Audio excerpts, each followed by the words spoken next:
ക്രിസ്തുവിൻ്റെ 12 അപ്പസ്തോലന്മാരിൽ ഒരു വ്യക്തിയാണ് വിശുദ്ധ തോമാസ് ലീഹ എന്ന് നമുക്ക് എല്ലാവർക്കും അറിയാം. ഒരുപാട് ആളുകൾ ഇപ്പോഴും തോമാസ് ലീഹ ഇന്ത്യയിലേക്ക് വന്നിട്ടില്ല എന്ന് ഇപ്പോഴും കരുതുന്ന ഒരുപാട് ആളുകളുണ്ട്. അതിനെപ്പറ്റിയുള്ള രേഖകളൊന്നുമില്ല എന്ന് പറയുന്നു. പക്ഷേ അത് ഒച്ചക്കള്ളമാണ്. തോമാസ് ലീഹായെക്കുറിച്ചുള്ള AD 230 250 ഇടയിൽ എഴുതപ്പെട്ടിട്ടുള്ള അപ്പോക്രിഫൽ ഗ്രന്ഥമായ അപ്രമാണിക ഗ്രന്ഥമായ ആക്ട്സ് ഓഫ് ജൂദാസ് തോമസ്, ആ ഗ്രന്ഥത്തിൽ തോമാസ് ലീഹായുടെ ഇന്ത്യയിലേക്കുള്ള പ്രേക്ഷിതയാത്രയും തുടർന്ന് ഇന്ത്യയിൽ അദ്ദേഹം രക്തസാക്ഷിത്വം വരിച്ചതൊക്കെ കൃത്യമായിട്ട് അതിൽ സൂചിപ്പിക്കുന്നുണ്ട്. അതുമാത്രമല്ല, നമ്മുടെ മാർപ്പാപ്പമാരായ ഹെൻറി 13 പോൾ 6 ബെനഡിക്റ്റ് 16 തുടങ്ങിയ മാർപ്പാപ്പമാരും തോമാസ് ലീഹായുടെ ഇന്ത്യയിലെ പ്രേക്ഷിതത്വത്തെക്കുറിച്ച് സൂചനകൾ നൽകുന്നുണ്ട്. ഇന്ത്യയിലേക്ക് എങ്ങനെ തോമാസ് ലീഹ എത്തി എന്നുള്ളതാണ് നമ്മുടെ അടുത്ത വിഷയം. നമുക്കറിയാം, യേശു മരിക്കുന്നത് ഏകദേശം AD 28 30 ഇടയിലാണ്. 28 30 ഇടയിൽ. അതിനുശേഷം ഇന്ത്യയിലേക്ക് എത്തി എന്ന് പറയുന്നത് തോമാസ് ലീഹയ്ക്ക് മൊത്തം 2 ഇന്ത്യയിലേക്കുള്ള പ്രേക്ഷിത യാത്രയുണ്ട്. ഒന്നാമത്തെ യാത്ര എത്തിയത് AD 44 AD 44 48 ഇടയിൽ. അപ്പോൾ AD 30 AD 44 ഇടയിൽ വിശുദ്ധ തോമാസ് ലീഹ എന്ത് ചെയ്യുകയായിരുന്നു? ചില രേഖകൾ പറയുന്നുണ്ട്, തോമാസ് ലീഹ യേശുവിൻ്റെ ഉത്ഥാനത്തിന് ശേഷം ജൂദയായിലെ ചില പരിസര പ്രദേശങ്ങളിലെല്ലാം ഒരുപാട് നാൾ സുവിശേഷ പ്രഘോഷണവുമായിട്ട് നടന്നു. അതിനുശേഷം തോമാസ് ലീഹ നേരെ പോയത് പാർത്തിയയിലേക്കാണ്. പാർത്തിയയിൽ പോയി അവിടെ സുവിശേഷ പ്രഘോഷണം നടത്തി. ഇപ്പോഴത്തെ ഇറാനിലാണ് ഈ പാർത്തിയ. അതിനുശേഷം എത്യോപ്യയിലേക്ക് വന്നു. എത്യോപ്യയിൽ നിന്നും വീണ്ടും ജെറുസലേമിലേക്ക് എത്തിയപ്പോഴാണ് ഇന്ത്യയിലെ ഗുണ്ടഫർ രാജാവ്, ഇന്തോ പാർത്തിയൻ രാജാവായ ഗുണ്ടഫറിൻ്റെ ഒരു കൊട്ടാരം പണിയാൻ വേണ്ടി ഹാബാൻ എന്നൊരു വ്യാപാരി ജെറുസലേമിലേക്ക് എത്തുന്നത്. വിദഗ്ധരായ തൊഴിലാളികൾ അന്വേഷിച്ചുകൊണ്ട് ഈ ഒരു മഹത്തരമായി കൊട്ടാരം പണിയാൻ വിദഗ്ധനായ ഒരു ശില്പി അന്വേഷിച്ചുകൊണ്ട് ഹാബാൻ ജെറുസലേമിലേക്ക് എത്തുന്നത്. ക്രിസ്തുവിൻ്റെ നിർദ്ദേശപ്രകാരം ഈ ഹാബാനോടൊപ്പം തോമാസ് ലീഹ ഇന്ത്യയിലേക്ക് പുറപ്പെടുകയാണ്. അത് AD 44 48 ഇടയിലാണ്. ഈ ഡേറ്റ് പറയാൻ കാരണം, ഈ ഗുണ്ടഫർ രാജാവിൻ്റെ ഭരണകാലഘട്ടം ഏകദേശം AD 20 മുതൽ 19 മുതൽ 48 വരെയുള്ള AD 48 വരെയുള്ള കാലഘട്ടമാണ്. ആ ഒരു കാലഘട്ടത്തിലാണ്, അതിൽ 44 മുതൽ 48 വരെയുള്ള കാലഘട്ടത്തിലാണ് ആ ഒരു സംഭവം നടക്കുന്നത്. ഗുണ്ടഫറിൻ്റെ ആ ഒരു സംഭവം നടക്കുന്നതായിട്ട് ചരിത്രരേഖകളിൽ നമ്മൾ കാണുന്നുള്ളത്. തോമാസ് ലീഹ അങ്ങനെ ഹാബാനോടൊപ്പം ജെറുസലേമിൽ നിന്ന് തൻ്റെ യാത്ര ആരംഭിക്കുകയാണ്. അലക്സാൻഡ്രിയയിലെത്തി. അലക്സാൻഡ്രിയയിൽ നിന്ന് ചെങ്കടൽ കടന്ന് പിന്നെ അവിടെ നിന്ന് യമനിലെത്തി. യമനിൽ നിന്നും ബറൂച്ചിലാണ് ആദ്യമായി തോമാസ് ലീഹ ഇന്ത്യയിൽ കാലുവയ്ക്കുന്നത്. ബറൂച്ച് ഇപ്പോൾ ഗുജറാത്തിലെ ഒരു സ്ഥലമാണ്, ഒരു തുറമുഖമാണ് ബറൂച്ച്. ആ ബറൂച്ച് അടങ്ങുന്ന ഇന്ത്യയും പാകിസ്ഥാനും ഒക്കെ അടങ്ങുന്ന ഒരു ഭരണ മേഖലയായിരുന്നു ഗുണ്ടഫർ രാജാവിനുണ്ടായിരുന്നത്. അതാണ് ഇന്തോ പാർത്തിയൻ ഭരണമേഖല. അതിലെ രാജാവായിരുന്നു ഗുണ്ടഫർ രാജാവ്. അങ്ങനെ ഗുണ്ടഫർ രാജാവിന് കൊട്ടാരം പണിയാൻ വേണ്ടി തോമാസ് ലീഹ ബറൂച്ചിലെത്തുന്നു. അതിനുശേഷം അറിയാം, നമ്മൾ കേട്ടിട്ടുള്ള കഥകളാണ്. തോമാസ് ലീഹ ഈ പൈസ, കൊട്ടാരം പണിയാൻ ലഭിക്കുന്ന പൈസ മുഴുവൻ പാവങ്ങൾക്ക് കൊടുക്കുന്നു. അതിൽ പ്രകോപിതനായ മറ്റുള്ളവർ ഗുണ്ടഫർ രാജാവിനോട് പരദൂഷണം പറയുന്നു. അതിനുശേഷം ഗുണ്ടഫർ രാജാവ് തോമാസ് ലീഹയെ തടവിലിടുന്നു. അങ്ങനെ തടവിലിട്ടിരിക്കുന്ന സമയത്താണ് ഗുണ്ടഫർ രാജാവിൻ്റെ സഹോദരൻ മരിച്ചതായിട്ട് സ്വപ്നം കാണുന്നതും സ്വർഗത്തിലേക്ക് എത്തുന്നതായിട്ട് അറിയുന്നതും. അവിടെ മനോഹരമായൊരു കൊട്ടാരം ഗുണ്ടഫറിന് വേണ്ടി തോമാസ് ലീഹ പണി കഴിപ്പിച്ചതായിട്ട് സ്വർഗത്തിലെ മാലാഖമാർ ഈ ഗുണ്ടഫർ രാജാവിൻ്റെ സഹോദരനെ കാണിച്ചു കൊടുക്കുന്നു. തിരിച്ച് ഭൂമിയിലെത്തുന്ന ഓർമ്മ തെളിയുന്ന ഗുണ്ടഫറിൻ്റെ സഹോദരൻ ഈ വിവരം ഗുണ്ടഫറിനോട് പറയുന്നതും, പിന്നെ ഗുണ്ടഫർ രാജാവ് തോമാസ് ലീഹായെ ഒരുപാട് പാരിതോഷികങ്ങൾ നൽകി സമ്മാനം നൽകുന്നതൊക്കെ നമ്മൾ ഒരുപാട് കഥകളിൽ കേട്ടിട്ടുള്ളതാണ്. അതിനുശേഷം തോമാസ് ലീഹ AD 48 അതിനുശേഷം ഇവിടെ നിന്ന് പുറപ്പെടുകയാണ് ജെറുസലേമിലേക്ക്. അതിന് കാരണമുണ്ട്. AD 50 ജെറുസലേം സുനഹദോസ് വിളിച്ചു കൂട്ടിയിട്ടുണ്ട്. ജെറുസലേം കൗൺസിൽ വിളിച്ചു കൂട്ടിയിട്ടുണ്ട്. എല്ലാ ശിഷ്യന്മാരും ലോകത്തിൻ്റെ പല ഭാഗങ്ങളിൽ നിന്നും ഈ ജെറുസലേമിലേക്ക് അന്ന് സമ്മേളിക്കുകയുണ്ടായി. അതിൽ പങ്കെടുക്കാൻ, ആ ജെറുസലേം കൗൺസിലിൽ പങ്കെടുക്കാൻ തോമാസ് ലീഹായും അവിടേക്ക് എത്തിയിരുന്നു. അതിനുശേഷം ജെറുസലേം കൗൺസിലിന് ശേഷം AD 51 തോമാസ് ലീഹയ്ക്ക് വീണ്ടും ദൈവികമായ വെളിപാടുണ്ടാവുകയാണ്. നിൻ്റെ പ്രേക്ഷിത പ്രവർത്തനം ഇന്ത്യയിലായിരിക്കണം.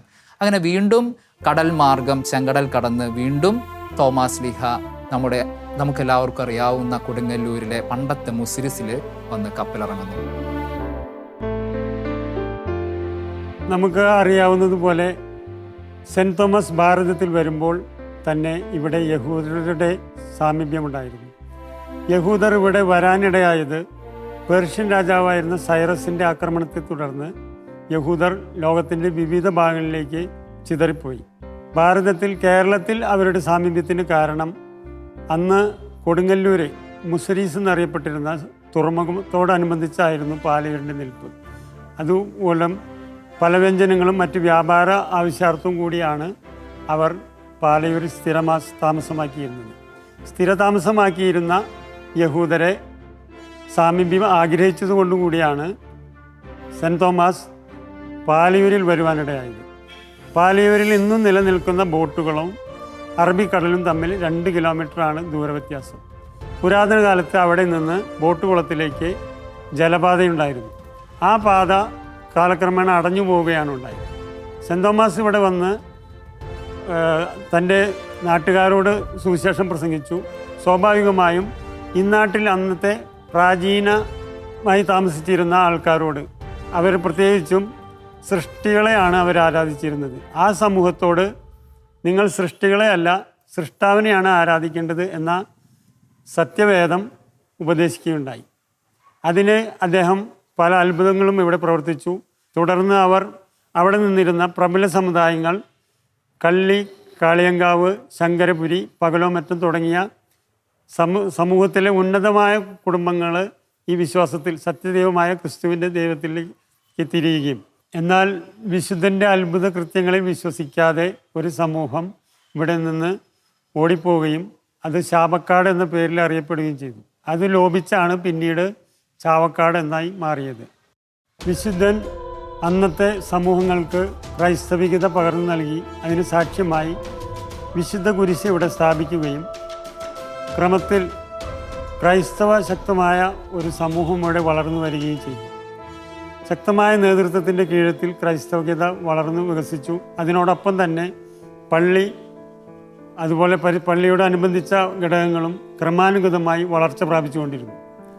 തുടർന്ന് നമുക്ക് ലഭ്യമായ വിവരങ്ങളനുസരിച്ച്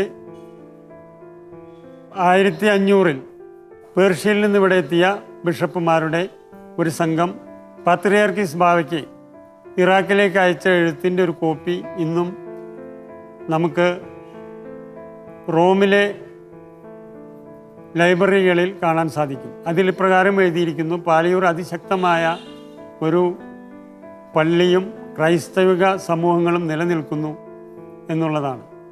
തുടർന്ന് വൈദേശിക ആക്രമണങ്ങൾ ഉണ്ടായപ്പോൾ പള്ളിയുടെ വിവിധ ഭാഗങ്ങൾക്ക് കേടുപാടുകൾ പറ്റി. ടിപ്പു സുൽത്താൻ്റെ പടയോട്ട കാലത്ത് വളരെ ക്രൈസ്തവ സമൂഹങ്ങൾ ഇവിടുന്ന് നാട് വിട്ടു പോയേണ്ടി വന്നു. എങ്കിലും അടിസ്ഥാനപരമായി ക്രൈസ്തവികതയിൽ ഉറച്ചു നിന്ന നമ്മുടെ പൂർവികർ ഇവിടെ വീണ്ടും ശക്തി പ്രാപിക്കുകയും തുടർന്ന് ബ്രിട്ടീഷുകാരുടെ കാലത്ത് ഇവിടെ വീണ്ടും പള്ളിയുടെ മോടിയിലേക്ക് എത്തിച്ചേരുകയും ചെയ്തു. ഏകദേശം ഒരു നൂറ്റാണ്ട് മുൻപാണ് ഇവിടെ മണിമാളിക സ്ഥാപിച്ചതും ഇന്ന് കാണുന്ന ഈ മോണ്ടകം എല്ലാം കൂട്ടിച്ചേർക്കപ്പെട്ടത്. 1924-ലാണ് ഇന്ന് കാണുന്ന ഈ പാലയൂർ പള്ളിക്ക് ഫൊറാന പദവി ലഭിക്കുന്നത്. അതിനുശേഷം 2000-ൽ മാർ ജേക്കബ് തൂങ്കുഴി പിതാവിൻ്റെ അധ്യക്ഷതയിലുള്ള കമ്മിറ്റിയാണ് അതിരൂപതാ തീർത്ഥകേന്ദ്രം എന്ന പദവിയും 2020-ൽ ഈ പള്ളിക്ക് ആർച്ച് മാർ എപ്പിസ്കോപ്പൽ പദവിയിൽ ലഭിക്കുന്നത്.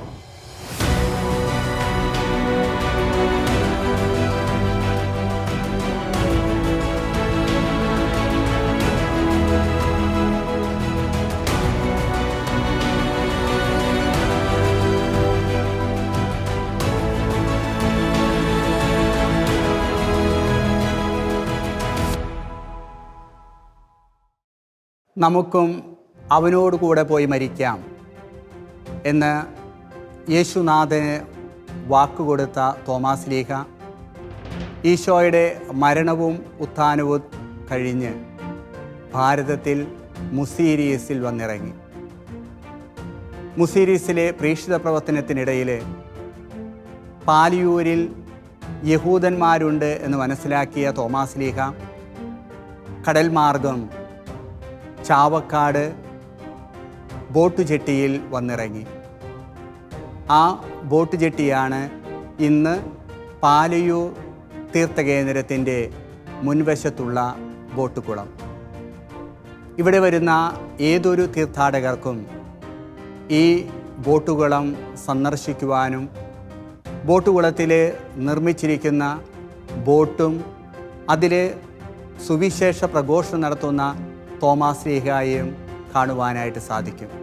ഇപ്പോൾ 45 അടി ഉയരത്തിലുള്ള മാർ തോമാസ് ലീഹായുടെ മനോഹരമായ രൂപം ഇവിടെ വരുന്ന എല്ലാവരെയും സ്വാഗതം ചെയ്തുകൊണ്ട് നിൽക്കുകയാണ്.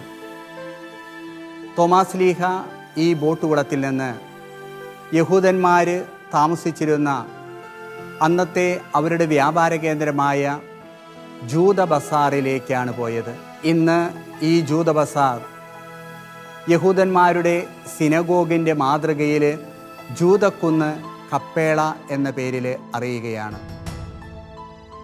ആ ജൂതക്കുന്ന് ഭാഗത്തു നിന്ന് ഇവിടെയുള്ള പ്രദേശവാസികൾ അവരുടെ ദേവന്മാരെ ആരാധിക്കുന്നുവെന്ന് മനസ്സിലാക്കിയ തോമാസ് ലീഹ അവരെ കാണുവാനായിട്ട് ഇവിടെ അടുത്തുള്ള കുളത്തിലേക്ക് വരികയാണ്. ആ കുളത്തിലാണ് അവരുടെ ആരാധനമൂർത്തിയായ ദേവന്മാരെ അവിടെയുള്ള പ്രദേശവാസികൾ ആരാധിച്ചിരുന്നത്. സ്വാഭാവികമായി അവർ ആ കുളത്തിലെ ജലമെടുത്തുകൊണ്ട് മുകളിലേക്ക് തർപ്പണം ചെയ്യുകയാണ് പതിവ്. സാധാരണഗതിയിൽ തർപ്പണം ചെയ്യുന്ന ആ ജലം താഴോട്ട് വരുന്നു. തോമാസ് ലീഹ അവരോട് ചോദിച്ചു, എന്തുകൊണ്ടാണ് നിങ്ങൾ തർപ്പണം ചെയ്യുന്ന ജലം താഴേക്ക് വരുന്നത്? നിങ്ങളുടെ ദേവന്മാർ അത് സ്വീകരിക്കുന്നില്ലേ? അവിടെയുള്ള പ്രദേശവാസികൾ തോമാസ് ലീഹയോട് പറഞ്ഞു, സാധാരണഗതിയിൽ നമ്മൾ ജലം മുകളിലേക്ക് എറിയുമ്പോൾ അത് താഴേക്ക് തന്നെയാണ് വരിക. അപ്പോൾ തോമാസ് ലീഹ അവരോട് പറഞ്ഞു, എന്നാൽ ഞാൻ ഈ ജലമെടുത്ത് പ്രാർത്ഥിച്ച് മുകളിലേക്ക് എറിയുമ്പോൾ എൻ്റെ ദൈവം അത് പ്രസാദിപ്പിക്കും. അവിടെയുള്ള പ്രദേശവാസികൾ തോമാസ് ലീഹയോട് പറഞ്ഞു, അങ്ങനെയെങ്കിൽ ഞങ്ങൾ നിൻ്റെ ദൈവത്തിൽ വിശ്വസിക്കാമെന്ന്. തോമാസ് ലീഹ ആ കുളത്തിലിറങ്ങി അതിൽ നിന്ന് ജലമെടുത്തുകൊണ്ട് മുകളിലേക്ക് തർപ്പണം ചെയ്യുകയാണ്. അത്ഭുതകരമായി ആ ജലക്കണങ്ങൾ മുകളിൽ തങ്ങി നിന്നു. അവിടെയുള്ളവരെല്ലാവരും വിസ്മയത്തോടുകൂടെ അത് നോക്കി നിന്നു. അവർ തോമാസ് ലീഹായ്ക്ക് കൊടുത്ത വാഗ്ദാനത്തിൽ അവർ പറഞ്ഞു, ഞങ്ങൾ നിൻ്റെ വിശ്വാസം സ്വീകരിക്കാം.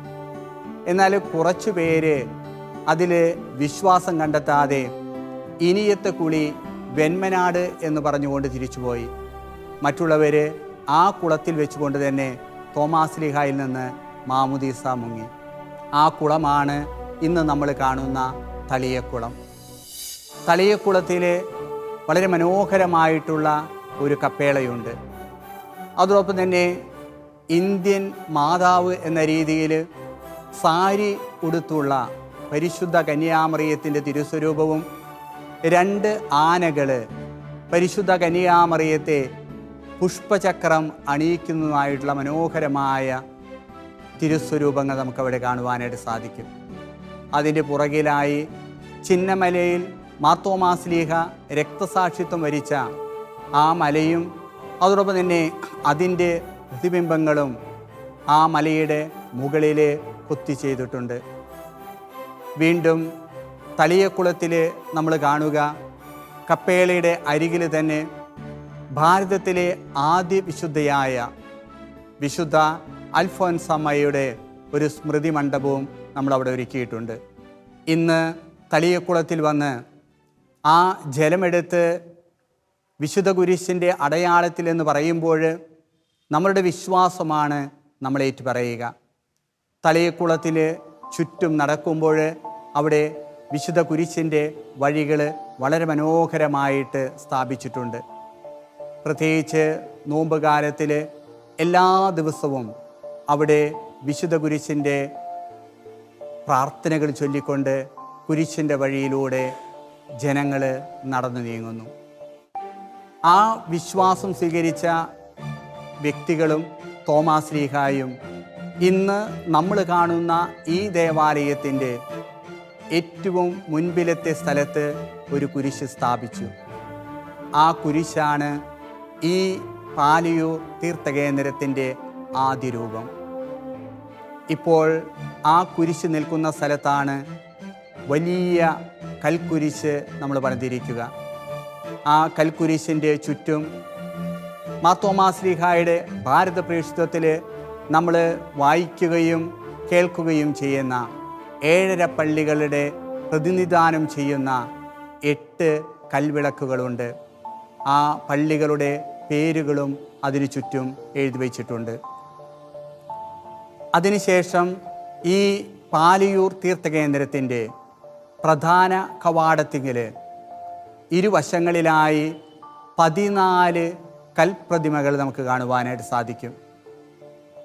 മാർത്തോമാ ശ്ലീഹയെക്കുറിച്ച് വിശുദ്ധ ഗ്രന്ഥത്തിൽ പറയുന്ന തിരുവചനങ്ങളും അതോടൊപ്പം തന്നെ മാർത്തോമാ ശ്ലീഹ ഈ ഭാരതത്തിൽ പ്രേക്ഷിത പ്രവർത്തനം ചെയ്ത കാര്യങ്ങളും ആ 14 കൽപ്രതിമകളിൽ മാർത്തോമ പാതയെന്ന രീതിയിൽ അത് വളരെ മനോഹരമായിട്ട് ചിത്രീകരിച്ചിട്ടുണ്ട്. ഇന്ന് ഇവിടെ വരുന്ന നാനാജാതി മതസ്ഥർക്ക് മാർത്തോമാ ശ്ലീഹ വിശ്വാസത്തിൻ്റെ പ്രതീകവും അടയാളവുമായിട്ട് മാറിക്കഴിഞ്ഞു. നമ്മൾ ഇന്ന് കാണുന്ന ഈ ദേവാലയം മാർത്തോമാ ശ്ലീഹ ആ കുരിശ് സ്ഥാപിച്ചതിൻ്റെ അരികിലായിട്ടാണ് പണിതിരിക്കുക. അനേക വർഷങ്ങൾക്ക് മുമ്പ് ഇത് ഓലയിൽ തീർത്ത ഒരു ദേവാലയമായിരുന്നു.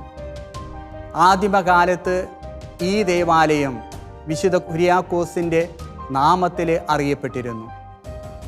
പിന്നീട് തോമാസ് ലീഹ ഈ ദേവാലയത്തിൻ്റെ പ്രത്യേക മധ്യസ്ഥനും ഈ ദേവാലയത്തിൻ്റെ സ്ഥാപകനുമായതിനാൽ മാർത്തോമാസ് ലീഹായെ ഈ ദേവാലയത്തിൽ പ്രധാന വിശുദ്ധനായിട്ട് നമ്മൾ കുടിവായിക്കുകയാണ്. സ്നേഹമുള്ളവർ, ഈ ദേവാലയത്തിൻ്റെ പ്രധാന അൾത്താര സ്ഥിതി ചെയ്യുന്ന ഈ മധുബഹ തോമാസ് ലീഹായുടെ പാലിയൂരിൽ വന്നിട്ടുള്ള അടയാളങ്ങളുടെ മുഖമുദ്രതയാണ്. ദേവാലയത്തിൻ്റെ മധുബഹയിൽ വലതുവശത്ത് കാണുന്ന ഏറ്റവും മുകളിൽ തോമാസ് ലീഹ തളിയക്കുളത്തിൽ നടത്തിയ അത്ഭുതം വളരെ മനോഹരമായിട്ട് പെയിൻറ് ചെയ്തിരിക്കുകയാണ്. മധുബഹയിലെ ഇടതുവശത്ത് തോമാസ് ലീഹ ഈ ബോട്ട് ജെട്ടിയിൽ വന്നിറങ്ങിയ അതിൻ്റെ ചിത്രവും വളരെ മനോഹരമായിട്ട് നിർവഹിച്ചിരിക്കുന്നു.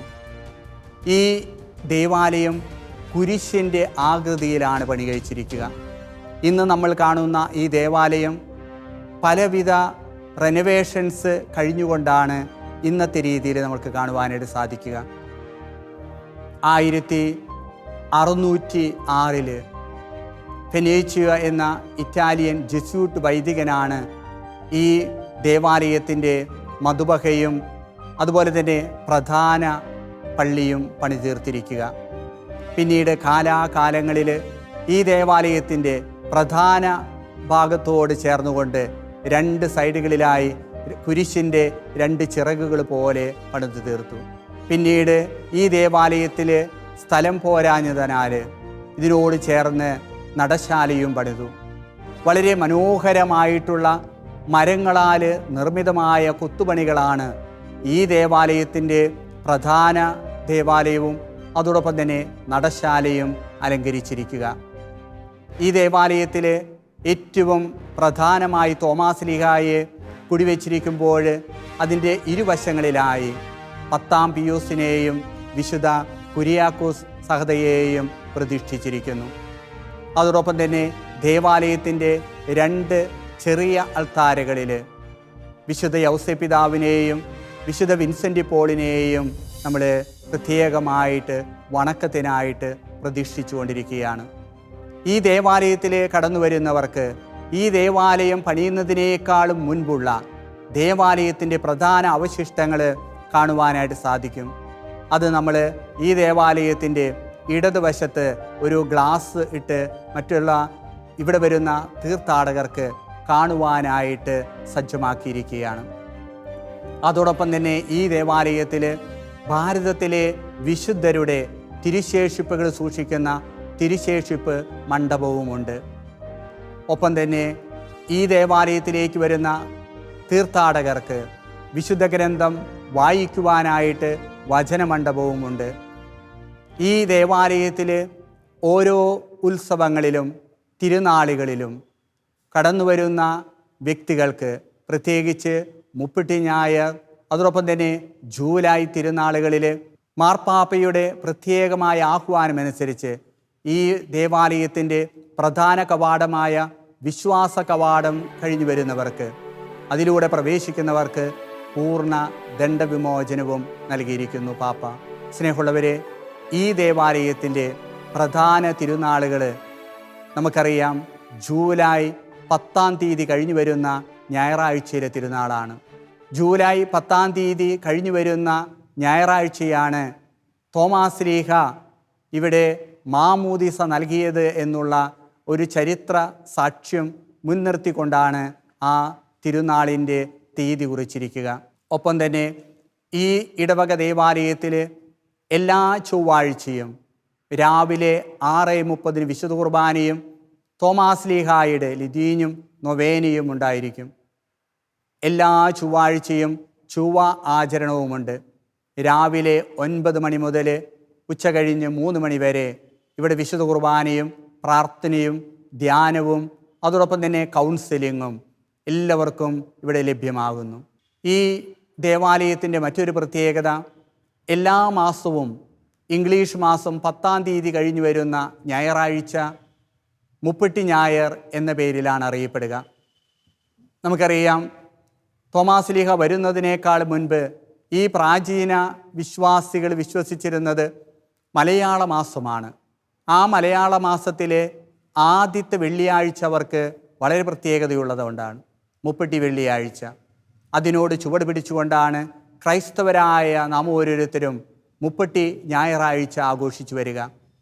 മുപ്പിട്ടി ഞായറിൻ്റെ തലേദിവസം ശനിയാഴ്ച വൈകുന്നേരം 5:30 വിശുദ്ധ കുർബാനയും തോമാസ് ലീഹായുടെ കൂട് തുറന്ന് എഴുന്നള്ളിച്ചു വെക്കലും, അതോടൊപ്പം തന്നെ ഞായറാഴ്ച രാവിലെ 6:30 ആഘോഷമായ വിശുദ്ധ കുർബാനയും തിരുനാൾ പ്രദക്ഷിണവും തളിയക്കുളത്തിലേക്ക് നിർവഹിക്കുന്നു. അതിനുശേഷം ഇവിടെ വരുന്ന എല്ലാ ഭക്തർക്കും നേർച്ചക്കഞ്ഞിയും വിതരണം ചെയ്യുന്നു. ഈ മാർ തോമാസ് ലീഹായുടെ തീർത്ഥകേന്ദ്രത്തിലേക്ക് വരുന്ന എല്ലാവർക്കും ഹൃദ്യമായ സ്വാഗതം ആശംസിക്കുന്നതോടൊപ്പം തന്നെ എല്ലാ നോമ്പുകാലത്തും ഇതിലേക്ക് വരുന്ന പദയാത്രകർ, ഒത്തിരിയേറെ വിശ്വാസ സമൂഹമാണ് ഈ നോമ്പുകാലത്ത് ഇവിടേക്ക് വന്നു ചേരുക. 25 വർഷം മുൻപാണ് ഈ പദയാത്ര സംഘടിപ്പിക്കുക. അന്നത്തെ അഭിയുന്ന പിതാവായിരുന്ന മാർ ജേക്കബ് തൂങ്കിഴി മെത്രാപ്പോലീത്തയാണ് പാലൂരിലേക്കുള്ള പദയാത്ര ആരംഭിക്കുക. പദയാത്രയുടെ പ്രധാന പദയാത്ര ആരംഭിക്കുക ബസിലിക്കായിൽ നിന്നാണ്. പ്രത്യേകിച്ച് നോമ്പുകാലത്തെ എല്ലാ വെള്ളിയാഴ്ചകളിലും രാത്രി 9 മണിക്ക് ബസിലിക്കായിൽ നിന്ന് ആരംഭിക്കുന്ന പദയാത്ര പിറ്റേ ദിവസം പുലർച്ചെ 3:45 ഈ ദേവാലയത്തിൽ എത്തിച്ചേരുകയും പുലർച്ചെ 4 മണിക്ക് ഈ ദേവാലയത്തിൽ വരുന്ന എല്ലാവർക്കും വിശുദ്ധ ബലി അർപ്പിച്ച് പ്രാർത്ഥിക്കുകയും ചെയ്യുന്നു. അതോടൊപ്പം തന്നെ മുഖ്യ പദയാത്ര ഓശാന ഞായറാഴ്ചയുടെ മുൻപിലുള്ള ഞായറാഴ്ച എത്തിച്ചേരുകയാണ്. ഇവിടെ വരുന്നത് നാനാജാതി മധ്യസ്ഥരാണ്. അവരെല്ലാവരും പല ദേശങ്ങളിൽ നിന്ന് കാൽനടയായിട്ട് ഇവിടേക്ക് എത്തിച്ചേരും. എല്ലാ നോമ്പിലെ വെള്ളിയാഴ്ചകളിലും ഇവിടെയുള്ള ചുറ്റുമുള്ള എല്ലാ പള്ളികളിൽ നിന്നും ഈ പദയാത്ര എത്തിച്ചേരുകയും അതിൻ്റെ സമാപനം ഓശാന ഞായറാഴ്ചയുടെ മുൻപിലുള്ള ഞായറാഴ്ച വലിയ പദയാത്രയായിട്ട് ഇവിടെ എത്തിച്ചേരും. അതിൻ്റെ 25ാം വർഷമാണ് ഈ വർഷം ഇവിടെ സമാപിച്ചത്. അതോടൊപ്പം തന്നെ ഈ വർഷത്തിൻ്റെ വലിയൊരു പ്രത്യേകത മാർ തോമാസ് ലീഹായുടെ രക്തസാക്ഷിത്വത്തിൻ്റെ 1950 വർഷം ഈ തോമാസ് ലീഹായുടെ പുണ്യ പാദസ്പർശമേറ്റ ഈ പാലിയൂരിൽ ആഘോഷിച്ചു. ഒത്തിരിയേറെ വ്യക്തികൾ ഒത്തിരിയേറെ സ്ഥലങ്ങളിൽ നിന്ന് ഈ മാർത്തോമാ ശ്ലീഹായുടെ രക്തസാക്ഷിത്വത്തിന് ഇവിടെയുള്ള വിശുദ്ധ ബലിയിലും മറ്റു തിരുക്കർമ്മങ്ങളിലും പൊതുസമ്മേളനങ്ങളിലും പങ്കെടുത്തു. ഇവിടേക്ക് വരുന്ന ഓരോ വിശ്വാസികളെയും മാർത്തോമാ ശ്ലീഹ കൈ നീട്ടിക്കൊണ്ട് സ്വീകരിക്കുകയും എൻ്റെ കർത്താവേ, എൻ്റെ ദൈവമേ എന്ന് ഏറ്റുപറഞ്ഞ ആ വിശ്വാസം നമുക്കും ഏറ്റുപറയാം. അതിനായി തോമാ ശ്ലീഹായുടെ മധ്യസ്ഥം നിങ്ങൾക്കെല്ലാവർക്കും ഉണ്ടാകട്ടെ.